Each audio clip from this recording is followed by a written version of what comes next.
our students have that drive, and that's what I think universities like Lincoln or Ganpat instill that to where they want to actually succeed. They want to take the risk, because you know what? I'm not the entrepreneur type, I have to tell you. They're up sometimes and they're down, and they don't care. It's entrepreneurship concentration in the MBA program. We got rid of it. So I talked to our provost, Dr. Burak, who was the dean of the business school at San Jose State. I go, what's with this? Why wouldn't students, they're starting their own business, why don't they want that as a concentration? He laughed at me. He said, okay, Marshall, that's his first. I go, why are you laughing? He goes, well, something you ought to know about entrepreneurs. All the schools that had entrepreneurship programs end up dropping them. And I go, well, why? He goes, because those that want to pursue that never want to stay longer than a couple of semesters in the program.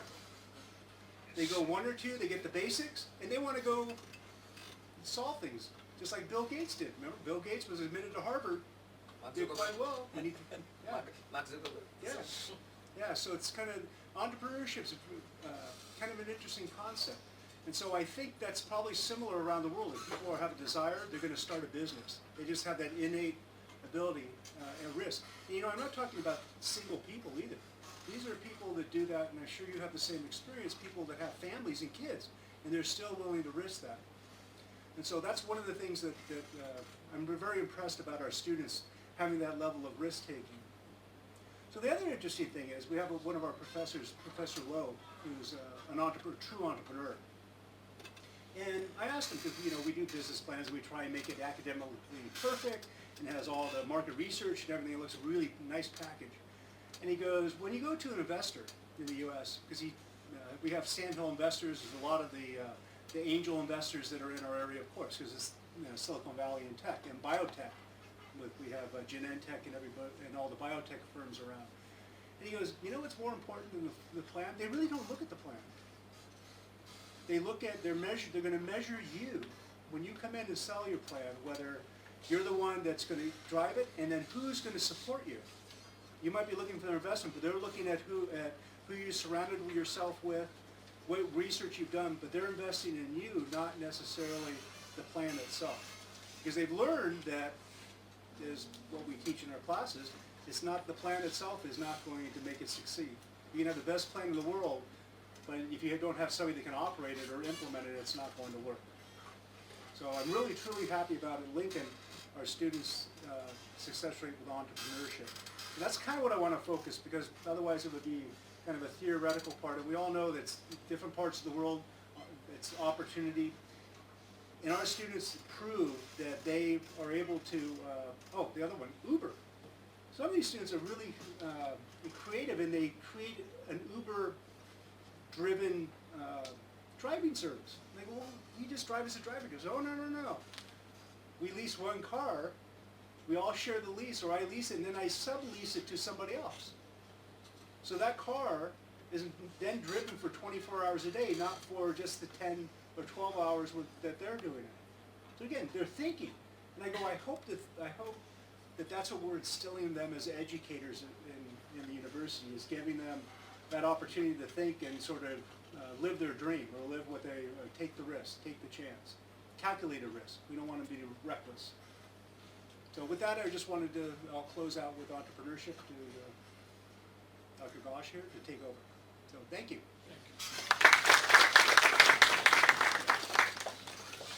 Thank you, sir. And the next eminent speaker of today's program is Mr. Uday Kumar Ghosh. Sir has 35 plus years of experience with MNCs in Europe, Southeast Asia and Middle East Africa in networking, brand building, business planning, sales and marketing, developing effective global networks, senior management recruitment, brand nourishing and international business. Sir has an experience with MNCs like Sony and Philips, where he has worked as CEO and Managing Director and has managed 60 international markets. International networking, planning, organizing, mergers and acquisitions are his forte, and his achievements include: he introduced a new brand in the international markets and managed to successfully tie up with international brand ambassadors in Asia, which resulted in doubling of the sales. He has also established a strategic alliance with a USD 2 billion company and helped doubling the turnover. A strong economy begins with a well-educated workforce. And so, ladies and gentlemen, please join me in inviting our eminent guest, Mr. Uday Kumar Ghosh, to elaborate on transient advantage economy. Please welcome Sir with a round of applause. Good afternoon. Good afternoon. Thank you. Just to correct, I worked as a managing director for a German multinational company, that is Grundig. Sony and Philips I worked, but I worked for a multinational company, Grundig. And then, of course, I became the CEO of G-Hans brand, which I was the founder. And that brand, I worked with that brand and established also not only in the Middle East, also in Europe. It's a German brand. And ultimately tied up with a $2 billion company that is based in Taiwan. So that is, and while doing that, I must tell you, it's a great exposure. You see, there are two things to it. I'm going back into Transient Advantage. Give me 2 minutes just to tell you something about me. So having said that, what had happened was, when I worked for a multinational company, the advantage is every company has its, the merits and the demerits. So I took all the merits possible working with top multinational company, that is Sony, Philips and Grundig. And Grundig, I worked at the highest capacity possible as a managing director, managed around 65 international markets.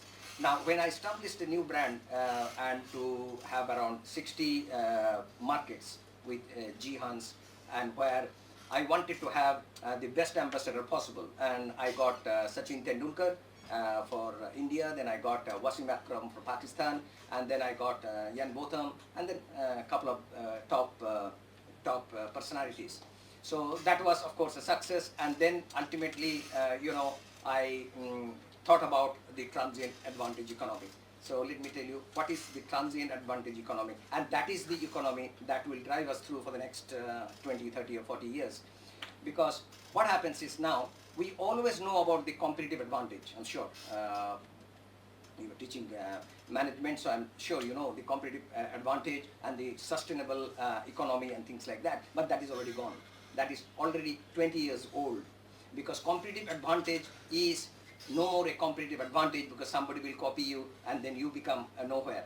And a company is today, in today's modern world, in anywhere in the world, is following a competitive advantage, cannot be as a company for more than 5 years. Impossible, because there is a reason. So what is a transient advantage? Transient advantage is the speed of the competitive advantage or the velocity of the competitive advantage, meaning if you are following a competitive advantage, you need to change it as the time comes, and as quick as you can, you change it. If you don't, change is the norm for transient advantage. Transient advantage, couple of things. One is the innovation, and in the innovation there is a fast fail, meaning suppose an university called, okay, let's talk about Ganpat University, wants to have additional faculty come in, something maybe, social media or something, they are adding it. And after the research and study, they started doing it. If it is not doing all right, first fail, close it. Don't continue it, because what happens is that will erode and that will take your profitability from other business. So that's why the innovation in transient advantage is the number one thing. And then take immediate, that is called first fail. If any business is not doing all right, don't keep it, don't lingering. Just close it, exit, and change. The change is the norm of transient advantage, meaning in competitive advantage, you try to compete, but you are forgetting there are some within the company is not doing all right, but you are not focusing because you are busy in competing, by which you will complete, the whole organization will fail. And then another one is the exit policy. Exit is when it is required, get out of the business as quick as possible, don't keep it. Then the next one in the transient advantage is the leadership. You see, most of the organization, always when you see the decision is taken by the CEO or by the MD and a limited number of people. No, that should be distributed to the department concerned, because if the CEO does a mistake, the entire organization will suffer. So distribute the leadership, and it is it is good to have the vision from the leader, but it should be distributed to take a decision. Don't take the single decision. And that is a part of the transient advantage. And another one is the change management. They keep, promoting the management. So when you look at the transient advantage is not only related to the company per se. Transient advantage also plays within us. Meaning, when it used to happen that when one person wants to get a job, say a job as a sales manager, and he is very productive, the company will invest on that person so that he can jump to general manager, then vice president, then ultimately go up. So what used to happen 20 years before, that that companies or the multinational companies or the organization used to invest on the people. Things change all over the world. It is no more the companies, any companies investing on the people. I'll tell you why. They are investing on the infrastructure of the company. Because anybody comes in, they would like to work for Google. Because of the facilities they are giving, the infrastructure they are giving. Everybody wants to work for Facebook. Everybody wants to work for Tatas. Because the infrastructure is given, so they are building more on the infrastructure than on the individual. There is a reason for it. Because now everybody at every level is entrepreneur.